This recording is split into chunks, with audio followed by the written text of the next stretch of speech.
Vamos dar início então aos nossos estudos dessa semana, do Evangelho segundo o Espiritismo, capítulo 5º, Bem-aventurados aflitos, e o tópico é o 25, a melancolia. Bom, a melancolia é uma expressão bastante utilizada no século passado como sinônimo de tristeza, mas que nos últimos anos, talvez nas últimas décadas, tenha se identificado mais com a depressão. A palavra que a gente conhece mais é depressão, né? Talvez a diferença esteja na gradação que se tenha de um tipo de tristeza, que ela pode ser eventual, ou ela pode se agravando e consumindo em controle, né, ou descontrole, vai ficando crônica até que ela se torna uma depressão profunda e desencadeia outros sintomas também. Aqui não é o caso da gente tratar isso do ponto de vista médico, clínico, mas eu acho que vale a pena fazer uma referência um pouco e a comparação no contexto do quanto isso se transformou numa espécie de transtorno ou de doença da sociedade. A gente, quando lembra dos nossos pais ou os nossos avós, talvez a cultura forte nem permitia que a gente ficasse triste. Havia uma repressão muito grande com as crianças. Então, para de chorar, né? Larga de frescura, né? Então, menino, então, vira logo marica, tá chorando, né? Era uma coisa agressiva, uma coisa forte que se tinha em relação à repressão à tristeza. Eu não estou dizendo que as pessoas não eram tristes, mas que se expressava menos a tristeza. E também com o advento da internet, das redes sociais, a questão da tristeza ela ficou mais evidente porque as pessoas compartilham, né? Então a gente compartilha o luto, por exemplo, quando a gente perde pessoas queridas ou animais, a gente compartilha isso nas redes sociais. E antigamente só as pessoas muito próximas ficavam sabendo. Então, vamos dizer, num círculo pequeno, familiar, vizinhança, amigos muito próximos, então se compartilhava esse conhecimento. Mas hoje nas redes sociais, né, se a pessoa tem 300 seguidores, 1000 seguidores, o que for, fica todo mundo sabendo, né? Todo mundo acaba compartilhando esse momento. E também começaram a desencadear outros tipos de tristeza, porque a tristeza mais comum que nós tínhamos algumas décadas atrás eram de perdas muito graves, principalmente relacionadas ao luto, né? Mas hoje em dia, perdas de trabalho, de estresse de trabalho ou do estresse do trânsito, né? Quer dizer, o estresse é aquela condição específica de pressão, de incômodo, de sofrimento decorrente de algo que nos mantém fora de um nível de razoável comportamento, de razoável bem-estar, né? Então o estresse ele pode ser por medo, ele pode ser por ameaças em geral, né? Então, por exemplo, no trabalho, as ameaças de desemprego, né? O assédio moral, um ambiente que seja muito difícil, né? Com pessoas às vezes muito arbitrárias, a competição, a insegurança econômica em geral do país, agora nessas semanas, né? O estresse da guerra, então as pessoas com medo de uma terceira guerra mundial, né? A insegurança do custo de vida, porque a primeira guerra na Rússia com a Ucrânia já disparou o preço de alimentos, por exemplo, né? e outros bens. Agora já está se falando de outras coisas. Então a gente começa a pensar em tudo isso e vai antecipando. Então essa tristeza ela se mistura a uma ansiedade, ela se mistura a uma insegurança, uma insatisfação, então uma frustração de planos, né? Então a gente tinha uma ideia, uma vontade de executar uma série de planos que não vão poder se concretizar ou aparentemente não vão poder se concretizar, né? Imagina uma pessoa que tivesse prestes a querer engravidar para ter filhos, aí numa situação dessa já adia, porque fica com receio de como que vai pagar a conta, se a criança vai nascer numa época de guerra. Então tem uma série de, né, quem vai casar, ou quem vai se mudar, ou quem estava pensando em ir para outro país, ou uma série de outras coisas, né? As pessoas que jovens estão saindo de casa ou estão fazendo faculdade, quem está pensando em comprar imóvel. Então todas essas coisas acabam afetando o nosso sentimento, criando um mal-estar. Mas é interessante a gente pensar no contexto aqui dessa mensagem, que é de um espírito chamado François de Geneve. Ele assina como se estivesse na cidade de Bordeaux, provavelmente era onde o médium recebeu, né, a mensagem. E eu vou ler um trechinho que eu achei muito atual, a mensagem dele, sabe? É um trecho curto, né, mas eu achei muito atual. Ele fala assim: sabem por que às vezes uma vaga tristeza se apodera dos seus corações e os leva a considerar a vida amarga?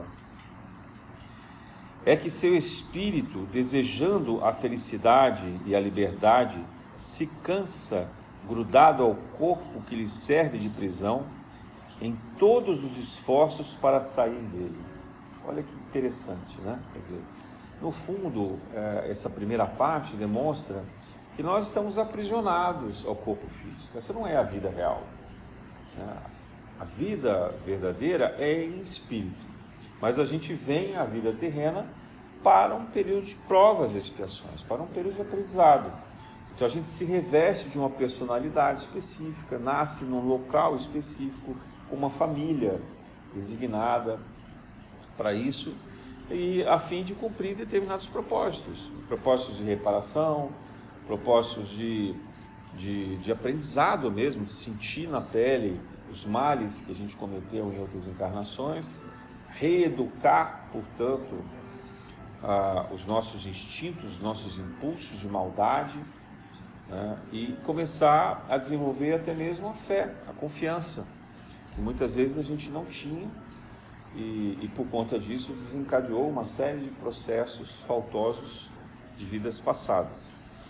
Então essa tristeza, ela pode estar muito associada a essa procura da felicidade e de uma liberdade que nós não temos aqui. E de fato, no corpo físico, a nossa liberdade ela é muito restrita. A gente não consegue fazer tudo o que a gente deseja, né? Enquanto a gente está em espírito, um espírito em estado já um pouco mais evoluído, desperto, basta ele pensar em alguma coisa que ele tenha vontade e ele consegue plasmar aquilo, né? Ele consegue criar isso no mundo espiritual como se fosse real, qualquer coisa que ele imaginar. Eu quero fazer uma viagem, ele se projeta para tal lugar e vai lá e faz uma viagem, né? Então, o nível de liberdade que se tem numa condição de um espírito mais liberto na espiritualidade, ou seja, em quarta dimensão, vivendo numa colônia espiritual, é muito maior. A gente vê os depoimentos que os livros espíritas nos revelam, né? Então a gente tem uma falta dessa liberdade de viver no mundo espiritual. A gente também sente falta da família espiritual, porque a família terrena, a gente falou disso semana passada, os laços de família, normalmente é um grupo de pessoas com quem a gente precisa passar junto as provas, né? As dificuldades aqui que estão programadas. Não necessariamente as pessoas que estão hoje na nossa família terrena são familiares da espiritualidade. Quer dizer, nem sempre são espíritos que reencarnam em conjunto ou que procuram se desenvolver em conjunto, né, que já estão há mais tempo programados no progresso, se ajudam mais. Ora um encarna, ora o outro fica lá, vem como mentor, vem como guia espiritual, né? Então essa família espiritual dificilmente, no momento que a gente está na Terra, coincide com a família terrena. A gente pode ter bastante afinidade com as pessoas que estão aqui na Terra, graças a Deus, porque senão as famílias seriam todas destroçadas, né? A gente precisa ter alguma afinidade. Mas pode ser um laço, talvez mais de amizade do que um laço de familiaridade mesmo, né? Ou até algo que se desenvolveu nessa encarnação. A gente ganhou uma afinidade, a gente acabou desenvolvendo essa amizade por força dos relacionamentos, das circunstâncias, o que é muito bom. Fazer novos amigos, desenvolver novos laços, né? Criar novos sentimentos de cumplicidade, de equilíbrio, que vão nos fortalecendo e preparando até para outras encarnações. Então é um processo muito bom o que acontece quando a gente de fato cria essas amizades, esses laços de afinidade, de confiança e cumplicidade na Terra. Mas o Espírito então aqui nos alerta para esse ponto, né, que um pouco disso, da tristeza, é a saudade. Então, a saudade da vida que a gente tinha na espiritualidade, dos amigos espirituais, algumas vezes aqui também na Terra, daqueles que já se foram, daqueles que eram os nossos familiares próximos e que acabaram indo antes da gente. Isso vale para filhos, vale para cônjuges, para pais, né? Avós, assim por diante, irmãos. Então é uma relação também que se vincula a essas perdas, mas que está muito ligado então a um tipo de falta, de ausência e de algo, portanto, que o nosso consciente não consegue explicar e não consegue resolver, porque é insolúvel. A gente não vai morrer agora, é algo que a gente tem que aprender a conviver. Então as ciências da mente, da psique, né, elas acabaram desenvolvendo um certo consenso, principalmente a partir de Freud, de que há um mal-estar na civilização. A filosofia também chegou nisso, no século XX isso foi muito forte, muito intenso, de que há um mal-estar na civilização. O mal-estar que se instaura de uma forma persistente e que a gente alterna momentos de bem-estar com momentos de muita angústia, de muita tristeza, de muito sofrimento, de muita infelicidade. E também o que se percebe é que o modo como nós nos dispomos a enfrentar essas dificuldades, ou seja, a maneira como nós reagimos ao estresse faz toda a diferença. Então, na medida em que a gente começa a gerar confiança, fé, que a gente se une, portanto, ao sentimento de fraternidade, a gente acaba fortalecendo também as energias, a gente acaba criando uma condição de convivência, de encarar o mal-estar com mais clareza, mais disposição e, portanto, afetando menos o nível de estresse. E eu vou fazer aqui um parênteses para explicar o seguinte. O estresse, ele é um tipo de reação do nosso organismo, portanto ele é bioquímico, né, de um equilíbrio bioquímico, que segundo os estudiosos, isso surgiu na época que nós ainda éramos homens das cavernas, né, das primeiras gerações ali, talvez Neandertal, ou o primeiro grupo de Homo sapiens, antes ainda dos Homo sapiens sapiens, no período que a gente vivia nas florestas, nas cavernas, né, nas montanhas escondidos, em pequenos grupamentos, clãs, ainda se desenvolvendo num estágio muito primitivo. E o estresse, então, era uma forma necessária, importantíssima, diria até vital, para fazer com que a pessoa, diante de uma ameaça, ela reagisse, né?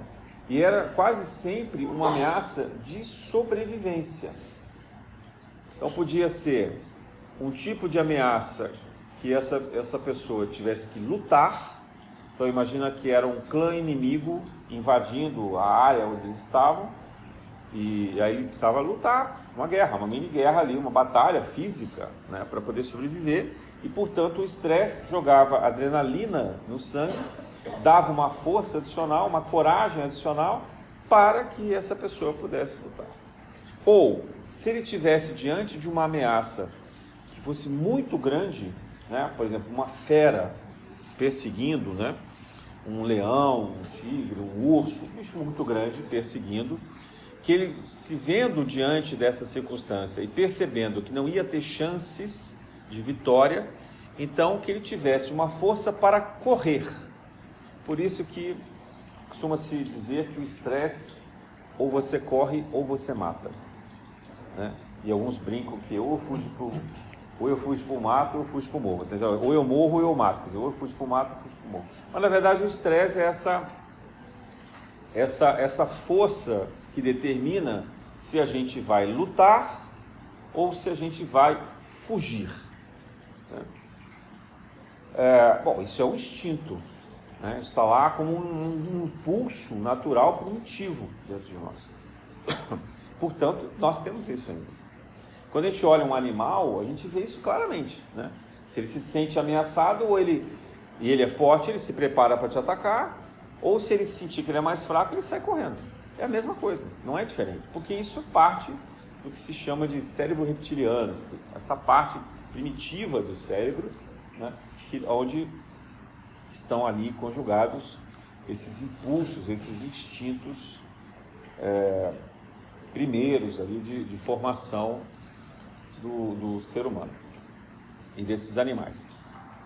Só que passados vários mil anos, né, talvez 200 mil anos, 100 mil anos, ou ainda que se considere Homo sapiens sapiens, a melhor hipótese 20 mil anos, é muito tempo.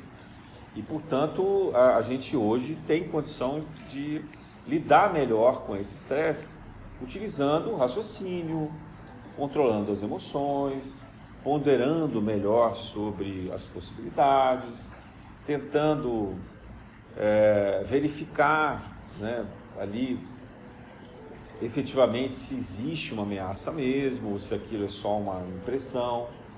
Então, em tese, nós hoje deveríamos estar mais protegidos do estresse. A gente deveria estar. Só que o que acontece? Lembra que eu falei que o estresse é um sentimento não, desculpa, é uma reação imediata, instantânea, para a gente ou lutar. Então, quando a gente fala em lutar, é uma força de raiva, né? Então, lutar, você tem aquela raiva. Ou de fugir. Fugir é o quê? Medo. Então, o estresse, ele basicamente, ele está associado à raiva e o medo. Imagina isso na nossa sociedade moderna, aonde a gente não habita mais as cavernas e a gente não tem mais feras no meio da rua nos ameaçando. Então, quando a gente sente estresse, a gente está associando impressões de raiva e medo com outras coisas, com outras circunstâncias. Então, assim, eu tenho raiva do meu chefe, né? Não tem nada a ver mais com a luta do seu inimigo, da clã que você tinha ali, ou de um bicho que você mais ou menos podia enfrentar. Não, ele passa a ser, isso passa a ser uma raiva contra uma pessoa que ela não vai colocar sua vida em risco, ela não vai te matar, ela não vai fisicamente te agredir, né?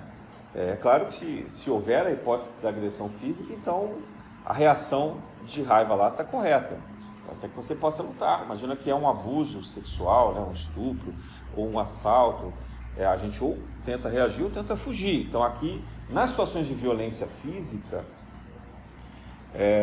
o estresse ele ainda se encaixa perfeitamente, porque ele está igualzinho ao que tinha lá atrás. Mas nas circunstâncias que nós temos hoje, que são muito mais emocionais e, portanto, estão relacionadas àquilo que o nosso raciocínio imagina que possa acontecer, então isso produz uma ansiedade, né? Eu nunca vi nenhum estudo científico sobre a ansiedade nos animais. A gente percebe, por exemplo, em cachorros, quando a gente sai, né, o cachorro fica muito ansioso, porque ele quer que você volte.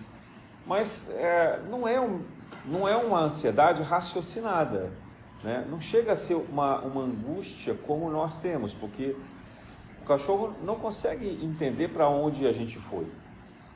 E não adianta dizer, olha, estou indo trabalhar e daqui a pouco eu volto. A gente fala isso, né? Todo mundo aqui que tem bicho fala, avisa, conversa com os bichos. Eu falo também, mas o bicho não entende, só entende que você está indo embora. Ele não sabe para onde. Você não levou ele junto, ele não sabe para onde ele está indo, né? Ele acha que você está indo passear na rua e não levou ele.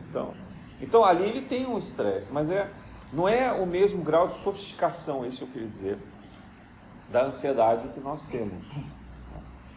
Então, no caso da modernidade, da época que nós vivemos, esse estresse da raiva, ele está muito associado a circunstâncias de ameaça que afetam não o nosso físico, mas a nossa satisfação de prazer. Ou seja, está relacionado às frustrações que nós temos do cotidiano. E aí podem ser frustrações de qualquer tipo de prazer ou gozo, né? Então assim, eu gosto muito do meu trabalho, chegou um chefe novo e está agindo muito, muito duro, acho que ele vai me mandar embora, entende? Então isso é uma frustração de prazer. Eu gosto do meu trabalho, está atrapalhando isso, né? Então, se você tem uma educação boa com seus filhos e tal, e a professora faz alguma coisa que você não gosta, então ela frustra a expectativa que você tinha de educação dos seus filhos, você vai lá e briga com a professora, né? Então, ou se você está no trânsito e você quer chegar num determinado lugar e alguém te dá uma fechada, então a pessoa frustrou a tua tranquilidade, a tua confiança ali, vai te atrasar, né? Então a raiva, ela está muito associada aos fenômenos de frustração, né? Não é mais uma ameaça física, é alguém que castra a gente de uma ação, né, de uma condição que a gente tinha uma expectativa ou estava acostumado com algo, e chegando essa coisa abrupta de fora, externa, que a gente não sabe a razão, mas a gente, sem pensar, a gente emite um julgamento de que essa pessoa é intrusiva e que ela é má e que ela está fazendo isso para nos prejudicar. Por isso que vem esse impulso dessa raiva, ou seja, gera o estresse. Quando a gente tem condições, coragem e serenidade de investigar quem é esse outro, por que esse outro provocou essa ação, se ele tem alguma razão, algum motivo razoável para fazer isso ou não, né? Se a gente se colocasse para empatia no lugar dele, será que a gente ia fazer igual ou diferente? Quer dizer, quando a gente faz isso, a gente então passa a controlar essa ansiedade, essa frustração, essa raiva, e vai adequando esse sentimento, vai se pacificando e, portanto, volta a uma condição de equilíbrio e talvez até de ficar amigo dessa pessoa nova que chegou, né? Talvez seja uma oportunidade desse estranho, ou dessa condição estranha, despertar em nós um novo tipo de afinidade, um novo tipo de relacionamento.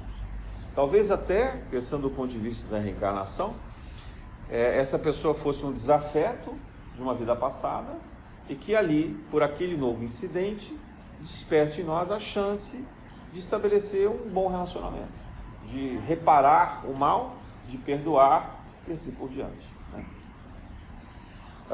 Nos laços de família também acontece essa raiva por frustração, né? Começar pela ideação do casamento, né? A gente deposita no outro o dever e a obrigação de nos fazer felizes, como se isso fosse possível, né? Ninguém é capaz de nos fazer felizes, só nós somos capazes de nos fazer felizes. Então, quando a gente deposita essa expectativa e responsabilidade para o outro, e é o que a nossa sociedade faz, né? As promessas, as juras eternas, né, dos relacionamentos, os casamentos para sempre e tudo mais, na saúde, na tristeza. Então a gente deposita no outro uma responsabilidade que inevitavelmente ela vai se frustrar em algum momento. Então o outro não vai conseguir corresponder à nossa expectativa e a gente vai se sentir traído, a gente vai se sentir enganado, a gente vai se sentir frustrado.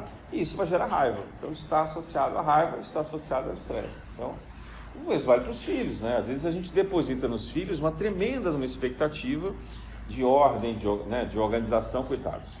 Criança que tem que ter o quarto totalmente arrumado, não pode ter nada fora do lugar. Imagina, a criança foi feita, né, para o mundo da desordem. A cabeça dela não tem nada organizado ainda, então ela vive no mundo da desordem, né? É muito difícil para a criança ser disciplinada. Então, é claro que é importante ter um ritmo, uma disciplina, mas isso em excesso faz o contrário. Ao invés de ajudar a criança, desorganiza. Mas gera em nós frustração, né? Imagina, você vai lá, compra alguma coisa nova, um vaso para colocar na sua casa, de flores e tal, e a criança vai, ou o seu animal de estimação vai lá e derruba e quebra o vaso. Pronto, né? Ou quando a pessoa que trabalha para você na sua casa está lavando louça e quebra sua taça, seus pratos, né? E assim por diante, né? Essas pequenas frustrações domésticas, elas desenvolvem essa palavra que a gente tem que reconhecer, né? É raiva. É raiva. E esse acúmulo de frustrações desenvolve em nós algo chamado de estresse. Então, só que é aquele estresse que antes a gente queria matar mesmo. Que a chance de sobreviver era lutar. Então a gente queria matar o outro. Como a gente não pode matar mais, a gente começa a engolir em seco. Então cada um reage de um jeito. Então tem gente que tem refluxo, gente que tem gastrite, úlcera, né? Gente que produz pedra, cálculo renal, cálculo na vesícula. Isso é raiva. É raiva, é uma forma de você, né? A pessoa que desenvolve algum problema no intestino, fora os tumores, câncer e coisas desse tipo. Quer dizer, tudo isso é esse estresse, é essa raiva. É o mesmo estresse que a gente está aí há alguns milênios convivendo com isso, e a gente ainda não aprendeu a amenizar, lidar e encarar esse estresse. Então a ideia de Jesus falando da fé, né, ou da religião de modo geral, é para também amenizar esse estresse. Dizer, olha, não fica com raiva. Quando Jesus fala assim, amar ao próximo como a si mesmo, é dizer, olha, você também erra. Não adianta você sentir raiva do outro, porque o outro, senão o outro também vai sentir raiva de você. Cara, tá todo mundo aqui na mesma, todo mundo erra. E a gente precisa aprender a conviver, a tolerar, né? Entender que o outro está fazendo o que ele pode. Pode não ser o ideal para você, pode não ser o melhor do que você faria, mas é o que aquela pessoa pode, seja por vontade ou por ignorância. Ah, mas ele é mau. Tá, ele é mau porque é ignorante. Entende? Assim, é claro que falar é mais fácil do que fazer, né? Do que sentir isso na hora, no dia a dia. Mas é esse o aprendizado essencial que nós temos das lições do Evangelho. A fé serve para isso. E o amor ao próximo também. Para amenizar a raiva, portanto, as frustrações que nós temos, né? Então, o que era antes uma ameaça real, física, se transforma na atualidade em uma frustração. A gente gostaria muito que alguma coisa desse certo, que fosse do nosso jeito, que a gente tivesse controle sobre isso e, portanto, que a gente pudesse ficar em uma situação de segurança, conforto e bem-estar que não é possível de acontecer. Então isso às vezes é dirigido a pessoas ou animais, circunstâncias específicas, ou às vezes a gente dirige isso à coletividade. Hoje o trânsito está terrível, então a raiva é para a humanidade, né? Planeta Gaia, segura aí, porque eu estou com raiva do mundo hoje, deu tudo errado, né? Ou quando aquele dia que você acorda, assim, que vai descer da cama, já bate o mindinho no canto, né, no pé da cama, pronto, aí já começa o negócio, aí vai tomar banho, escorrega, aí vê que acabou o shampoo, você não tem mais a reserva, né? Você sabe aquele dia que tudo vai dando errado, né? Você vai tomar um suco, escorrega da mão, cai no chão, você tem que limpar, a hora que você está indo embora, tem que parar tudo. E aí o seu cachorro, sentindo o seu estresse, resolve fazer cocô e xixi bem ali na porta do quarto, né? Assim, é isso, porque quando a gente entra nesse fluxo, a gente atrai o inesperado, né? A gente entrou na frequência, é uma coisa atrás da outra, até chegar no trabalho e provavelmente vai ter uma carta de demissão lá, né? Então é tudo esse influxo, na verdade, porque a gente entra numa corrente, numa frequência de vibração, que não nos ajuda nada se a gente estiver fora de uma serenidade. Porque talvez se a gente conseguisse manter a calma, a gente respiraria fundo e falei assim, eu acho que hoje não está num dia legal. Então, peraí, deixa eu voltar, vamos começar de novo. Liga lá para o trabalho, diz que você vai atrasar um pouquinho, toma um banho, faz um carinho no seu pet, ou vai dar uma volta, faz um exercício, porque se a gente tiver essa serenidade, a gente vai voltar ao equilíbrio e quem sabe a gente consiga reverter, ou saindo da frequência, ajustar aquilo que estava muito caótico, que estava muito desesperador. Por isso também que as técnicas dos grupos de pessoas que têm vícios ou hábitos crônicos, né, comportamentos crônicos, desequilíbrio, falam que é só por agora. Né? Então, se você tiver essa atitude de dizer, não, agora não, só por hoje ou só por agora, quer dizer, é você saber controlar essa condição, porque você vai respirar fundo, você vai dormir, você vai pensar melhor, vai acordar no dia seguinte mais tranquilo e tal, e quem sabe você consiga até achar uma saída que você não tinha visto. Então a primeira coisa do estresse é a raiva. E hoje em dia relacionada às frustrações ou castrações, né? Aquilo que tiram de nós, contra a nossa vontade, aquilo que a gente não gostou que fizesse. Só que é natural, porque todo mundo vivendo em sociedade, a gente sempre vai ter perdas, né? A gente sempre vai ter castrações, sempre vai ter alguém dizendo o que a gente não pode fazer, né? O que a gente pode e o que a gente não pode fazer. E isso vai gerando frustrações. Só que, como a sociedade também, ela produz, pela propaganda e agora pela rede social, uma vontade, desperta em nós uma vontade, um desejo de produtos, né, de consumo que nós não podemos ter, então a gente também começa a desenvolver uma raiva para o mundo. E aí você imagina assim, eu queria comprar um celular novo, acabou de lançar. Você não tem dinheiro, você não pode comprar, aí vai a sua melhor amiga e compra e posta no Instagram. Imagina, qual é o sentimento que você vê de alegria por ela, que felicidade, parabéns, você conseguiu comprar o celular que eu queria. Não, é raiva, né? A gente pode chamar de inveja, pode chamar do que quiser. Mas esse sentimento é porque algo frustrou em você e pior. Uma pessoa com quem você convive, que você conhece, conseguiu ter aquilo que você não podia. Então isso vale muito para as relações de consumo, são os bens que produzem um estresse imenso pelas frustrações. Então você pega assim, férias, você mal consegue tirar férias, você vende todo ano 10 dias, o que a lei permite lá, então você tira 20 dias, dividido dois momentos, fica, no máximo você vai visitar um parente em Piraí, né? Ali pertinho, tal, passa lá uma semana na casa dele, que é o que você podia fazer, e você vê as pessoas colocando fotos de Nova York, né? Paris, andando em cruzeiro, né?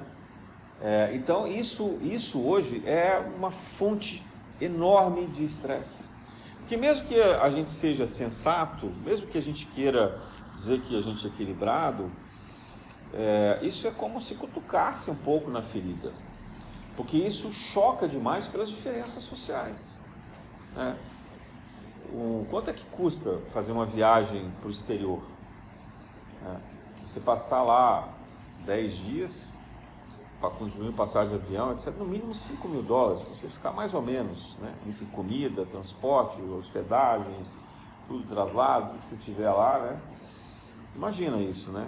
Então hoje, num dólar a 5 dá R$25.000. Quem tem R$25.000 para dispor? Se é casal é 50 mil. Se você vai levar filho, tem 2 filhos, R$100.000. Fazer uma viagem uma semana, né? Então isso frustra muito, porque R$100.000 talvez seja o salário, muito mais do que o salário anual de muita gente, não é verdade? Então essas diferenças sociais, elas vão provocando em nós indignações, frustrações, né? Ou comida, quando você vê assim, a pessoa tira foto em restaurante todo final de semana. Então chega uma hora que ou você desiste da rede social, que é o melhor, ou vê menos, né? Esteja menos presente, ou então você tem que ter muita força de vontade para aquilo não te afetar, se você não puder ter um padrão de vida igual. E podem ser amigos, mas como tem muita gente na rede social que segue famosos, então às vezes isso está relacionado aos famosos, né?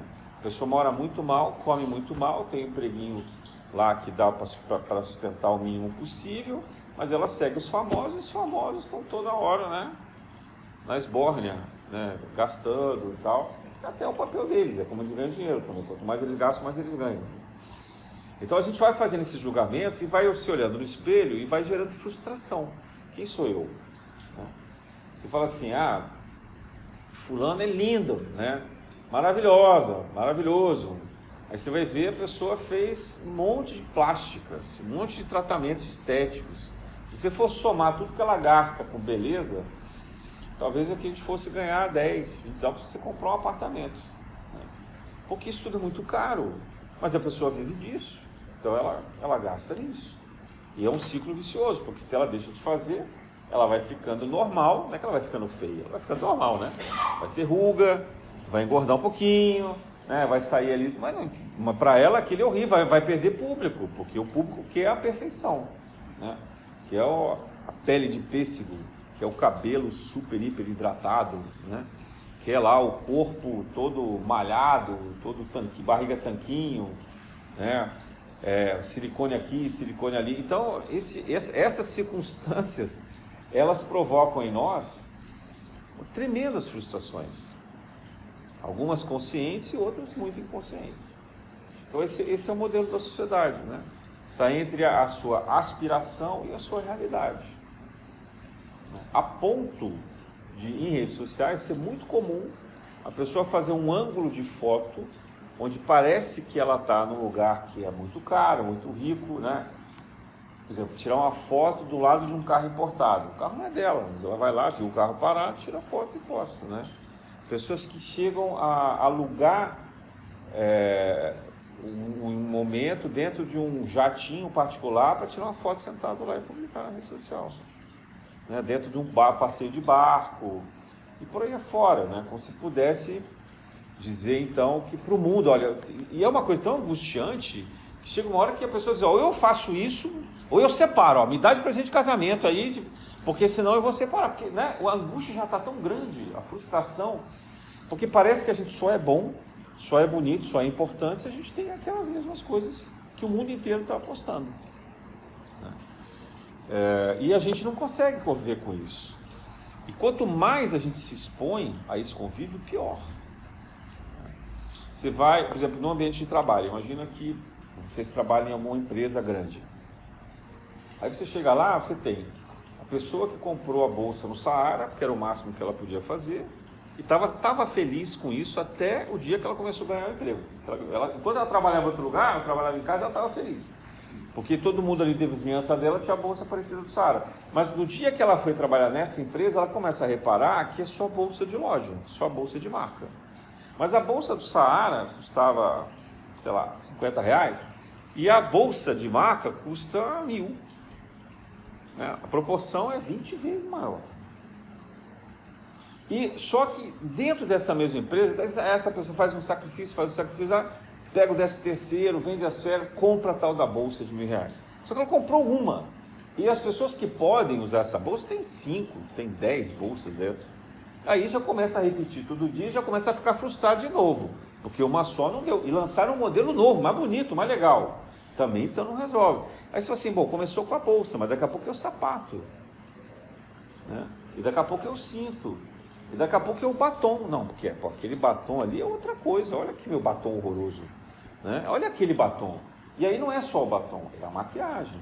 E aí é o shampoo. Entende como isso é progressivo e nunca termina? Nunca termina. Nunca termina. A gente nunca vai se saciar, né? Estou falando dos exemplos de mulher, de beleza, mas isso acontece com homem, mesma coisa. O homem costuma gastar mais dinheiro em brinquedinhos, né? Então são essas coisas. Começa a comprar aparelhos, né? Celular, depois resolve comprar uma moto, aí quer comprar um carro, aí vai comprando videogame, aí compra televisão, compra isso aqui, né? Então é uma coisa, mas é a mesma coisa. Você nunca está feliz, você nunca está satisfeito. Você vai ver que o outro tem e você não tem, né? Então essa coisa de a gente estar em ambientes corporativos também produzem em nós, ou agravam muito, muito a nossa frustração, nosso sentimento de frustração. Você pega um uniforme, por exemplo. Se vocês já repararam, pessoas que trabalham em limpeza, empresas de limpeza, fazem faxina nas empresas, elas chegam com aquele uniforme. Aquele uniforme é um tecido horroroso, normalmente. É um tecido que não é algodão, ele é artificial, não sei o que ele é feito, talvez um tipo de nylon. Um formato meio saco, porque tem que caber em todos os tamanhos, com elástico, né? Então aquilo nunca é adequado ao corpo, nunca é anatômico, porque ele tem que caber em todo mundo. Meio macacão, meio blusão, meio calção, né? Aquele sapato que também de plástico, imitando uma bota de couro e não sei o que e tal. A pessoa de luva, de touca, não sei o que. Você imagina, ela chega ali, se olha no espelho e aí olha a outra pessoa passando do lado dela, cheirosa, com perfume, toda bem vestida, né? Qual que vocês acham que é a sensação que passa? Então, o choque de inferioridade é muito grande. Só que a gente pensa assim, então, isso que você está falando é só para quem é pobre. Não, porque o rico sente igualzinho. Quem a gente acha que é rico, ele está mirando o outro cara que é mais rico do que ele. Então, se ele tem um carro importado, ele fala, não, mas eu não tenho uma Ferrari. Eu tenho uma lancha, mas eu não tenho um barco de não sei 80 pés. Mas eu, nas minhas férias, eu vou para Nova York, mas eu não consigo ir para Dubai. Você entende isso? Nunca termina, gente. Nunca termina. Nunca termina. Eu garanto para vocês que a pessoa mais rica do mundo, ela é tão infeliz como qualquer outra, talvez mais. Porque, às vezes, quando a gente não tem nada, a gente preserva mais a amizade, mais o convívio familiar. A gente valoriza mais as coisas simples, né? A gente valoriza, por exemplo, passeios na natureza. Então, a gente é capaz de ir para a praia no final de semana e passar o dia inteiro com um pacote de biscoito Globo. E está sorrindo, né?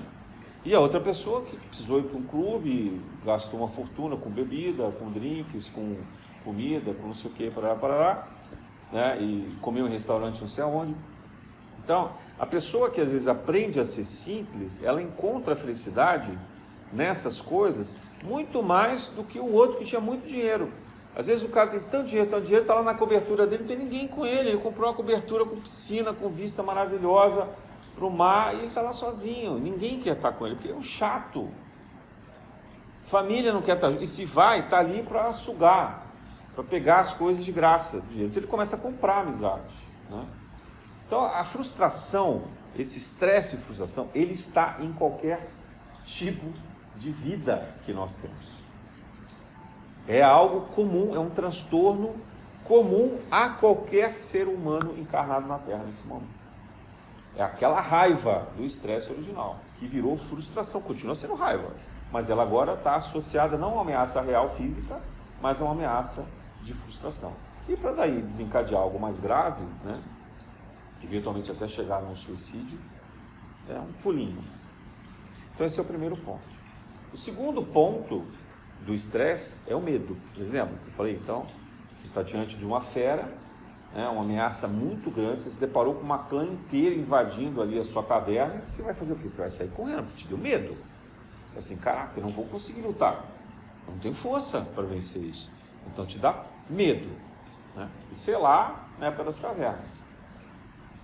Hoje em dia, o medo ele está associado a um grau muito avançado, muito grave de uma frustração. Porque a frustração é muito mais uma coisa assim, imaginária. Eu queria que fosse assim, não é. Não é uma ameaça real. O medo não, o medo é uma ameaça real. Então, a pessoa que mora, por exemplo, numa comunidade que tem tiroteio todos os dias e que ela tem que passar na boca de fumo antes de chegar em casa com 2 filhos pequenos, ela tem medo, ela não tem raiva. Entenderam a diferença? Ela tem medo de verdade, porque ela pode tomar um tiro, uma bala perdida. Ou o cara está ali cheirado, não foi com a cara dela e vai provocar alguma coisa.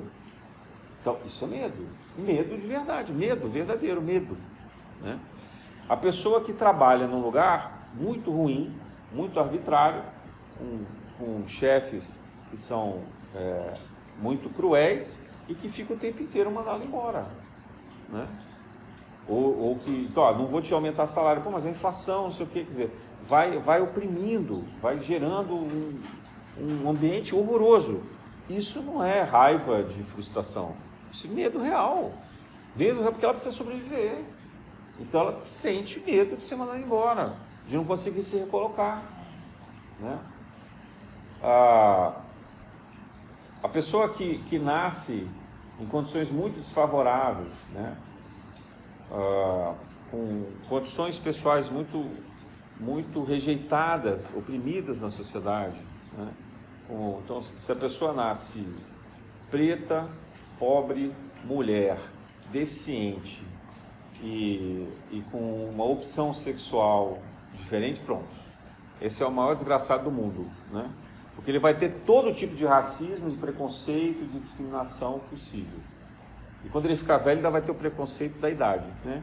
Então é uma coisa muito louca, isso que acontece. Então esse é um medo real, porque essa pessoa, ela anda na rua, ela foi comprar uma coisinha nas lojas americanas, se ela não pegar a nota fiscal e um policial parar ela e perguntar, ó, isso aqui você roubou, né? E ela não puder mostrar que ela comprou, o policial faz isso com essas pessoas nessas condições, mas dificilmente faz com uma pessoa branca, né? Vestida, perfumada, né? De uma maneira, não. O próprio agente público, ele tem preconceito. Ele tem uma marca na cabeça dele de que ele tem que olhar como suspeito a pessoa que é pobre e preta. Só ver blitz, né? Pode olhar. Não estou dizendo que eles façam isso de maldade ou que seja uma ação dirigida governamental, mas está no ser humano. As estatísticas mostram isso, né? E é muito cruel.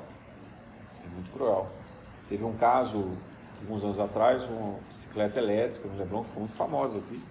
O garoto, a bicicleta era dele, mas ele era negro. E teve uma moça que roubaram a bicicleta igualzinha, e estava no mesmo lugar, e ela acusou o menino, dizendo que ele estava roubando o filho. Só que ele não tinha a nota fiscal. Alguém anda aqui de bicicleta com nota fiscal na bolsa? Não, né? Então, ele não tinha nota fiscal. E aí houve suspeita, ele foi levado para indiciamento e tal. Uma situação muito ruim. Então, essa circunstância é medo, tá? Hoje em dia, a gente também tem as doenças, e as doenças são reais, porque a gente se alimenta muito mal, a gente tem uma vida muito desregrada, esse próprio ambiente de estresse constante, em todos os lugares, provoca doenças. Então, é muito difícil alguém chegar aos 30 anos e já não está começando a tomar um remedinho crônico, né? Seja para controlar a pressão, diabetes, ou uma gastrite crônica, né? Estou falando 30 anos, mas eu conheço muita gente de 20 anos que já faz isso, já está abaixando a idade, já tem adolescente, já tem pré-adolescente, já tem criança fazendo isso. Medicação crônica para controlar uma doença emocional e as doenças autoimunes. Então, quando a gente entra no estágio, a gente estava lá na raiva da frustração, mas essa frustração começa a ficar crônica, a gente está o tempo inteiro com muita ansiedade, o tempo inteiro com muita raiva, isso também gera medo, né? Só que é um medo num estágio muito avançado, que se chama pânico. A gente trava. Chega um dia que a gente acorda e fala, cara, eu não consigo sair da cama, eu não consigo sair de casa, eu não consigo falar com ninguém, né? Isso pode ir para um nível de burnout, que é o esgotamento físico e mental associado, né? As pessoas que moram muito longe e trabalham 3 horas de distância do local que elas exibem, né? Então, ir de volta 6 horas. Então, você imagina, fica no trânsito 6 horas, com todos os problemas de trânsito, barulho, insegurança, assalto e etc., que isso são problemas reais, né? Não são só frustrações imaginárias, são problemas reais. Ela precisa aprender a conviver com isso. Ainda chega em casa, tem que limpar a casa, cuidar dos filhos, né? E assim por diante. Então, ela não dorme, ela não consegue dormir. Aí ela vai numa UPA ou vai num hospital, atendimento emergencial, e diz assim, qual é o seu nome? Quantos anos? Mora onde? Aquelas perguntas, e depois fala assim, quais são os sintomas que a senhora está sentindo? Dor de cabeça. O que o médico vai dar para ela? Vai dar um analgésico, uma dipirona, sei lá o que, né? O problema dela é dor de cabeça? Não. O problema dela é insônia? Não. O problema dela é estresse. Porque ela tem um estresse real, de medo. Ela tem medo o tempo inteiro. O medo de ser assaltada, o medo de perder o trabalho, o medo de não conseguir pegar o transporte. Porque se ela perder aquele ônibus, o outro só vai passar dali a meia hora. Então ela vai chegar atrasada, né? O medo do patrão mandar embora e assim por diante. O medo do dinheiro não pagar a comida no final do mês, de não conseguir pagar o aluguel. Isso é medo concreto. Isso não é frustração, isso é medo. Isso é o que a sociedade faz com ela. É o medo da opressão, né? E ainda apanha em casa, né?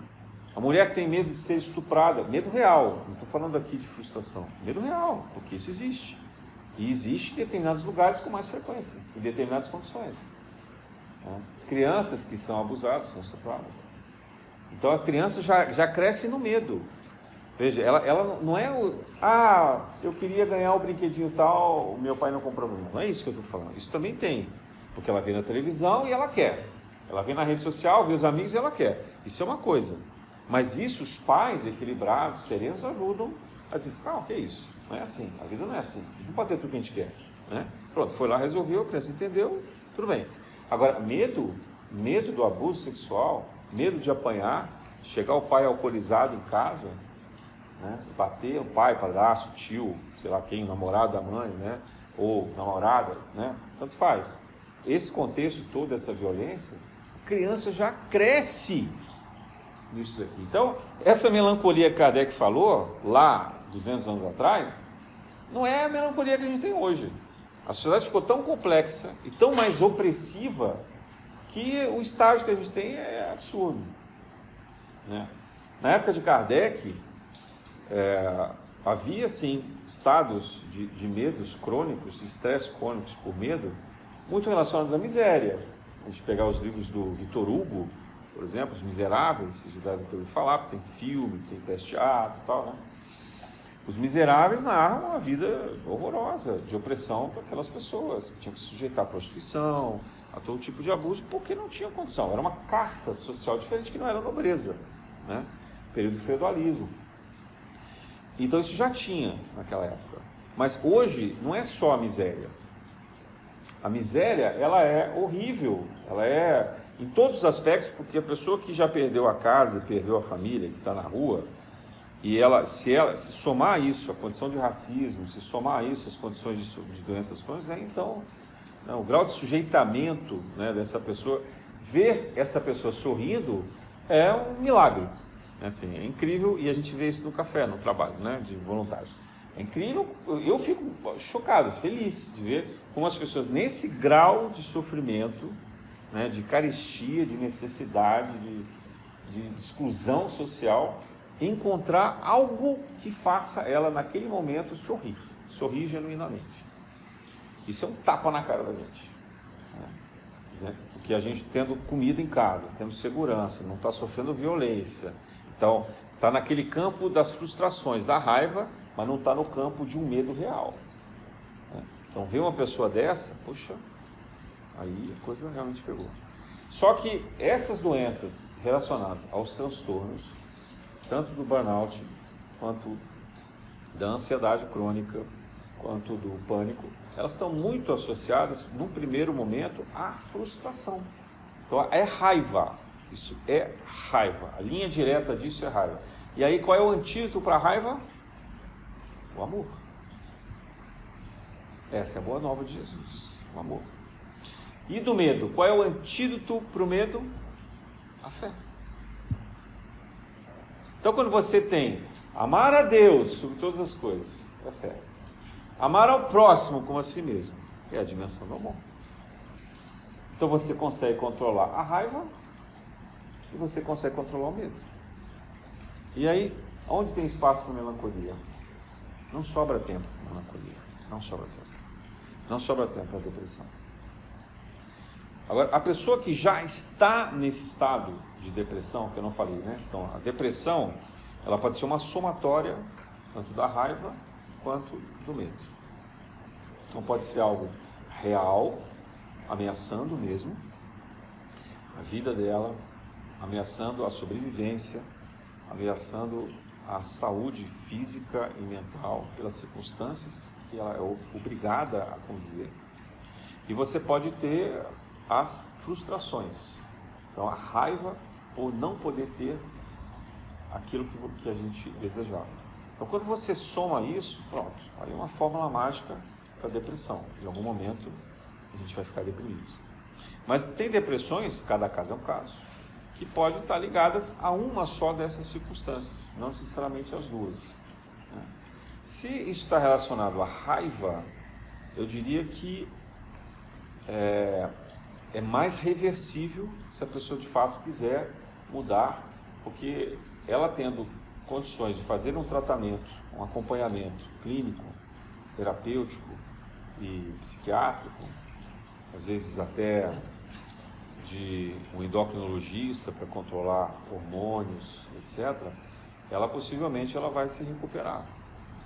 A homeopatia. Agora, a pessoa que vive numa circunstância de medo constante e que ela não consegue alterar a realidade dela, ameaçadora, concreta, essa é muito mais difícil. Ela tem que ter uma fé muito maior, porque ela que é o exemplo que justamente nessa mensagem a gente vê. Assim, olha, pode ser que nessa sua vida, a sua prova seja viver nessa condição opressiva. Porque em encarnações anteriores, você era o opressor. Você era a opressora. Por muitas e muitas encarnações. Então agora chegou a vez de você sentir na pele o que é ser oprimido. E você precisa ter fé. Precisa resistir a isso. Porque se você não tiver fé, o que vai acontecer? Ou você vai se revoltar e vai virar um criminoso, vai cometer uma violência, né, para tentar sair disso, que você está absolutamente frustrado e com medo crônico e não aceita em hipótese alguma. Então, ou você vai se revoltar e aí vai gerar um karma talvez até maior do que você tinha, podendo até levar ao suicídio, que é o extremo. Ou então, você vai aceitar. Né? O aceitar também tem várias gradações. Porque uma coisa é aceitar conscientemente, com fé, com esperança, de que há uma razão que a gente não consegue entender, mas que existe uma razão pela lei de causa e efeito, e que a principal virtude para ser desenvolvida é a paciência. Paciência associada ao perdão. Então a pessoa que entrou nisso, ela já pulou para a quinta dimensão. Você já catapultou. Né? Porque é muito difícil. Uma situação tão estressante quanto essa, extrema, é a pessoa ter paciência e perdoar, dizer para vocês que ela está no auge da vida dela. É a melhor encarnação disparada. Né? Ela realmente vai dar um salto. Agora, quando a gente fala em aceitar, existe também um lado negativo dessa aceitação, que é a vitimização. E aí a pessoa entra, ai de mim, né? Tadinho de mim, nossa... Ó dor, ó vida, ó azar, lembra desse desenho? Né?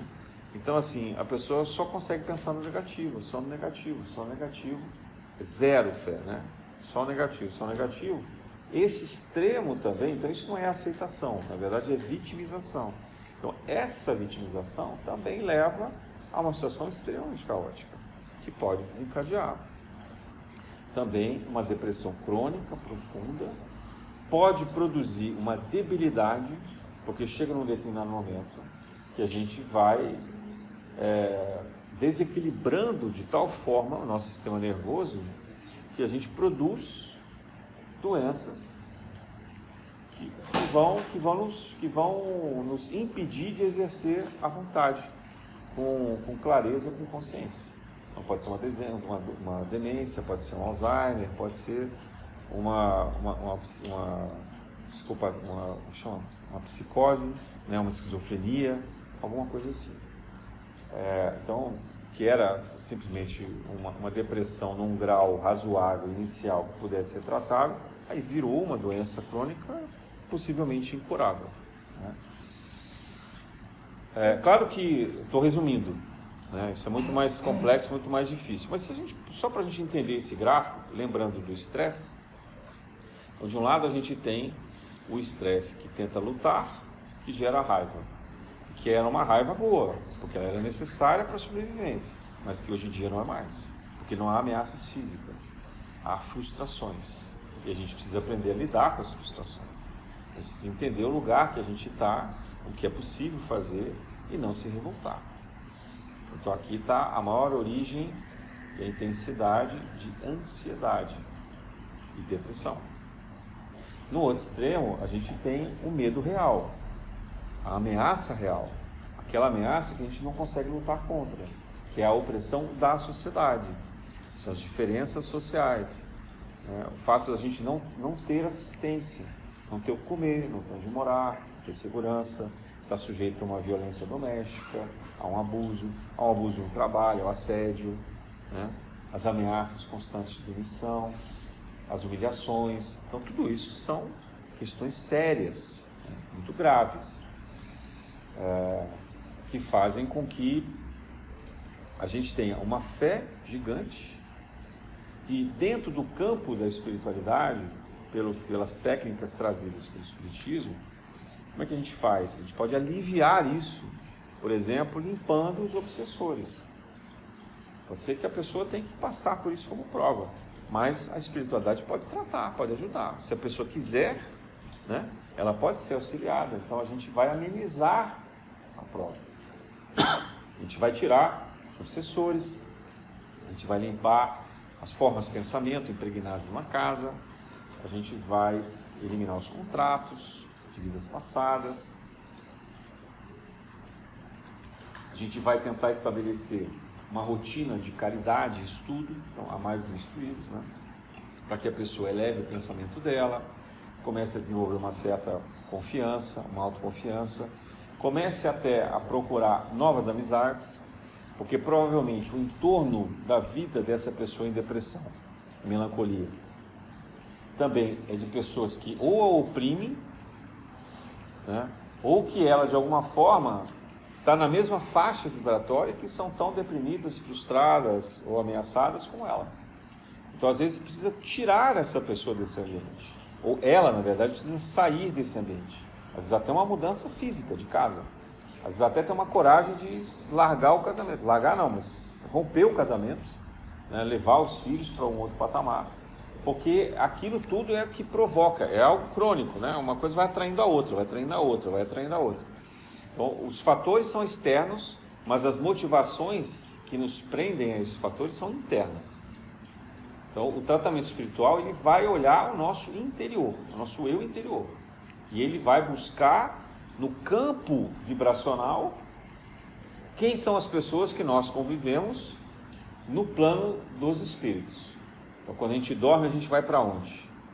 Se a gente está passando essa situação, está numa situação de depressão terrível, muito estresse, com medo, com frustração, será que a gente dorme e vai lá para nosso lar, ouvir a palestra do Asclepio? Não, né? A gente vai para o umbral, né? A gente está procurando se vingar, a gente vai lá no shopping vestir a roupa que a gente queria comprar e não pôde, vai querer ver o celular. Então a gente, em desdobramento no sono, a gente vai buscar suprir as necessidades, as frustrações que a gente acha que a gente tem.